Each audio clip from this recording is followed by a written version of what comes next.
Matapos ang 2 araw na walang bumabalik na may dalang elixir, iniutos ng matabang lalaki na agad ng puntahan ang isla.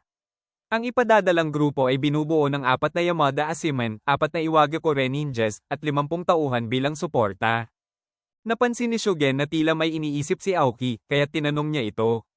Sa halip na sumagot ng diretso, tinanong ni Aoki kung kaya ba nitong kontrolin ang ganoong karaming tao at kung unrank pa lamang ba ang dalawa nitong kasama. Pinakalma siya ni Shugen at ipinakilala ang mga ito. Ang bata ay si Kiyomaru, unranked dahil sa murang edad ngunit may kakayahang kabilang sa pinakamataas sa hanay ng mga estudyante. Ang kasama niyang babae ay si Isuzo, isang malakas at bihasang mandirigma at martial arts instructor. Kilala silang dalawa bilang Urayurushi, at kasama rin nila si Jika, isang dalubhasa. Ipinaliwanag ni Shugen na hindi sila basta mangangasiwa lamang, gagawin nila ang lahat para sa bawat miyembro ng angkan. Dahil dito, sinabi ni Kiyomaru kay Aoki na maaari niyang ipakita ang kanyang kakayahan kung nag-aalala ito, sabay tawag pa rito ng matanda. Pinigilan siya ni Isuzo, ngunit iginiit ng bata na minamaliit sila bilang mga unranked at buo ang paniniwalang mas malakas siya kay Aoki. Bigla na lamang pumorma si Kiyomaru at nagbanta na papatayin ang lahat. Kalma namang sumagot ang lalaking kaharap niya at hinati ng bata ang isang maskara, ngunit hindi man lang natinag ang mga nasa likuran nito. Dahil dito, sinite siya ni Isuzo at pinayuhang igalang ang mga ninja, kaya't kumalma ang magkabilang panig. Muling nagsalita ang lalaki at nilinaw na sa misyong ito, ang mga Yamada ang kanilang master. Bilang patunay ng loyalty, maaari silang pumili ng isa sa kanila upang patayin. Walang pag-aalinlangan, pinili ni Kiyomaru ang lalaki na nakangiting pumayag at sinaksak ang sariling leeg habang kumakanta hanggang sa mamatay. Pagkatapos nito, nagsalita ang babaeng ninja at sinabi na ang bawat shinobi ay walang sariling kalooban at umiiral lamang bilang kasangkapan. Hiniling niya ang kanilang tiwala na ikinamangha naman ni Isuzo. Dito na isinawalat ang tunay na misyon ng mga ninja. Ayon sa kanilang pinuno, ang dahilan ng kanilang pagsali sa ekspedisyon ay upang patayin si Gabamaro. Batid ng pinuno na hindi sila makakaramdam ng kasiyahan hanggat hindi tuluyang namamatay si Gabamaro. Muling tinanong ng bata si Shugen kung maaari ba talagang pagkatiwalaan ng mga ninja. Matapat namang sinabi ni Shugen na mula pa sa simula ay hindi niya lubos na pinagkakatiwalaan ng mga ito at nilinaw na ang pangunahing layunin nila ay ang mahanap ang elixir. Gayunpaman, tinanong ni Kiyomaru kung ano naman ang gagawin sa mga kriminal na nasa isla. Mariing sinabi ni Shugen na patayin ang bawat kriminal na kanilang makakasalubong habang siya naman ang mangangasiwa sa pagbabalik ng lahat ng natitirang asiman.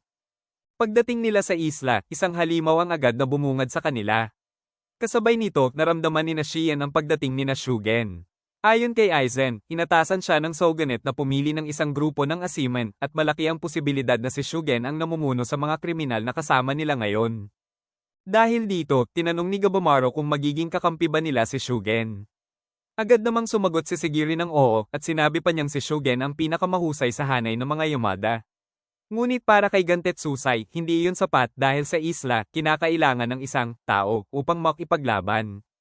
Sa pananaw naman ni Shien, kayang maunawaan ni Shugen kung ano ang ibig sabihin ng pagiging tao. Naalala niya na noong sila'y nagpa-practice, tila may kamalayan si Shugen sa sixth sense ni Shien. Nang humarap sa halimaw, pinahawak ni Shugen ang kanyang espada. Nag-alala si Isuzo dahil tila lalaban siya ng walang sandata. Gayunpaman, nagpatuloy pa rin si Shugen, sinipa niya ang tuhod ng halimaw upang mapaluhod ito. Nang hawakan siya ng halimaw sa balikat, agad niyang inagaw ang magkabilang kamay nito at sinapak ang ulo, dahilan upang tuluyang maputol ito at mamatay ang halimaw. Natuwa si Nurugai dahil kung totoong ang malakas si Shugen, malaking bagay kung magiging kakampi nila ito. Samantala, tila pamilyar naman si Yuzuriha kay Shugen at tinanong kung hindi ba ito sangkot sa insidenteng iyon.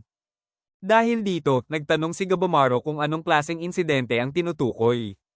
Ayon sa narinig ni Sigiri, may pagkakataong nahuli ang boss ng isang Yakuza clan ngunit tumanggi itong ibunyag ang kinaroroonan ng kanyang mga tauhan. Dahil dito, bigla nilang ipinatawag si Shugen upang pugutan ng ulo ang mga nahuling kasamahan ng boss at patayin pa ang 20 miyembro ng clan. Lubos namang ikinatuwa ng shogun ang naging aksyon ni Shugen, kaya ginawaran siya ng espesyal na kasuotan at isang tanyag na espada na tinatawag na Furbutsu Kaneaki. Dahil dito, nagkaroon din siya ng malaking impluwensya sa shogunate. Dagdag pa ni Sigiri, si Shugen ay isang mabuting tao at maayos makitungo sa kanyang mga estudyante. Biglang sumingit si Fuchi at pabirong sinabi na si Shugen din ang first love ni Sigiri, na ikinagulat ng dalaga, bigla itong namula at halatang kinikilig. Dahil dito, agad siyang inasar ng dalawa. Ipinaliwanag naman ni Sigiri na matagal na niyang hinahangaan si Shugen mula pa noong bata sila dahil ito ang dahilan kung bakit siya naging ranked member ng Yamada clan. Ipinakita rin ng isang pangyayari sa nakaraan kung saan personal na nakiusap si Shugen sa kanilang pinuno na kilalanin ang pambihirang kakayahan ni Sigiri. Agad namang lumapit ang dalawa upang kamustahin si Shugen. Nakangiti niyang sinabi na hindi kailangang madumihan ang kanilang mga blade para sa mga ganitong bagay, at bilang kanilang elder, siya na ang baalang humawak at magdesisyon sa ganitong mga sitwasyon. Nakangiting sinabi ni Sigiri na kapag lubos nang naunawaan ni Shugen ang sitwasyon sa isla, sigurado siyang tutulungan niya ang lahat. Ngunit agad itong tinutulan ni Shien at sinabing ang naikwento niya kanina ay may mga mali. Dahil dito, nagtaka si Sigiri. Dito na isiniwalat ni Shien ang buong katotohanan, totoo na pinatay ni Shugen ang 20 Yakuza at ang kanilang buong clan, gaya ng sinabi ni Sigiri, ngunit ang tinutukoy ay ang 20 Silver Serpents at ang kanilang buong angkan. Hindi lamang ang mga mandirigma ang pinatay, kundi pati ang kanilang mga pamilya, mga magulang at maging mga bata. Sa kabuuan, umabot ito sa humigit kumulang 100 buhay. Ipinakita ang boss ng Yakuza na umiiyak matapos masaksihan na pati isang sanggol ay napatay. Gayunpaman, mariing sinabi ni Shugen na kung nagsalita lamang ito agad, hindi sana umabot sa ganitong punto at siya na lamang ang namatay. Pagkatapos nito, pinatay rin ni Shugen ang boss ng Yakuza. Dagdag pa ni Shien, hindi niya kailanman naisip na hahayaan ni Shugen na mabuhay ang isang kriminal. Sa katunayan, hindi rin ito palalampasin ng sinumang asiman na magtatangkang protektahan ng isang kriminal. Ganito ang klase ng taong si Shugen, lalo na kapag nalaman nito ang tunay na nangyayari sa isla. Nang makita ni Shugen ang bangkay ni Aizen, nagkaroon siya ng isang flashback sa panahon ng kanyang kabataan. Naalala niya ang sinabi noon ni Aizen na kung pipiliin niyang maging isang executioner, tiyak na magiging mabigat at mahirap ang landas na kanyang tatahakin. Tahasa namang sinabi ni Shugen na ang mamamatay tao na pumatay sa kanyang mga magulang ay hindi pa rin nahuhuli at posibleng siya mismo ang pumugot ng ulo nito balang araw. Dagdag pa niya, ang mga asiman ay sinanay na pugutan ng mga kriminal sa isang hataw lamang, isang prinsipyo na sinang-ayunan ni Aizen.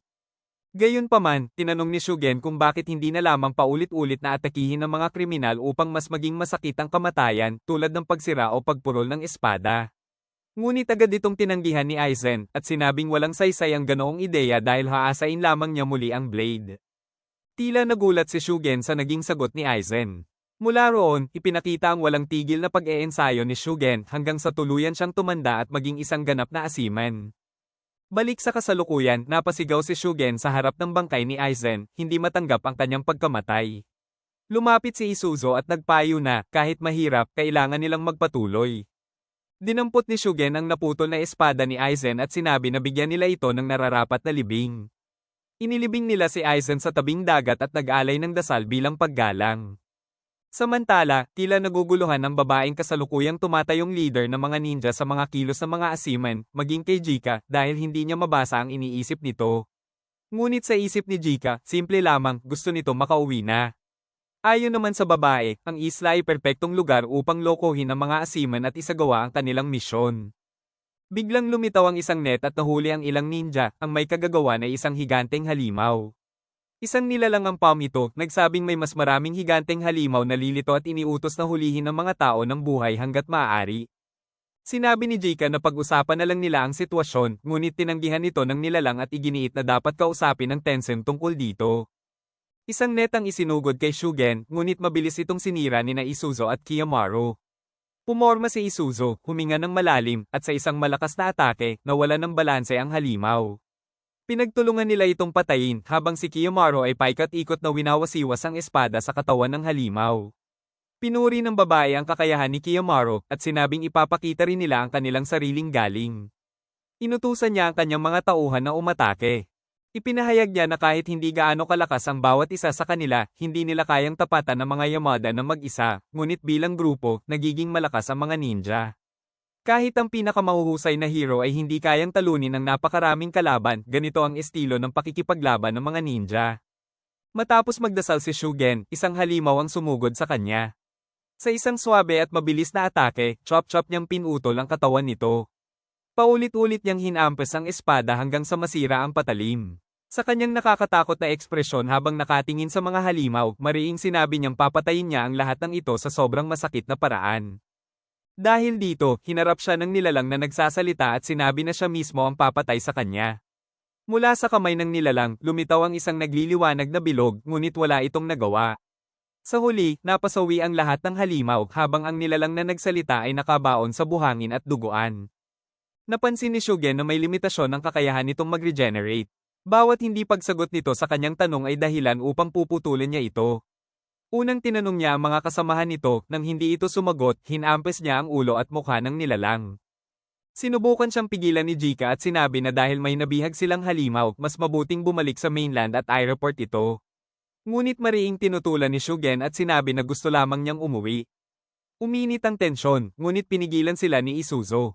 Agad namang humingi ng paumanhin si Shugen sa kanyang asal dahil elder pa rin si Jika. Nakangiti namang sinabi ni Jika na ayos lang iyon.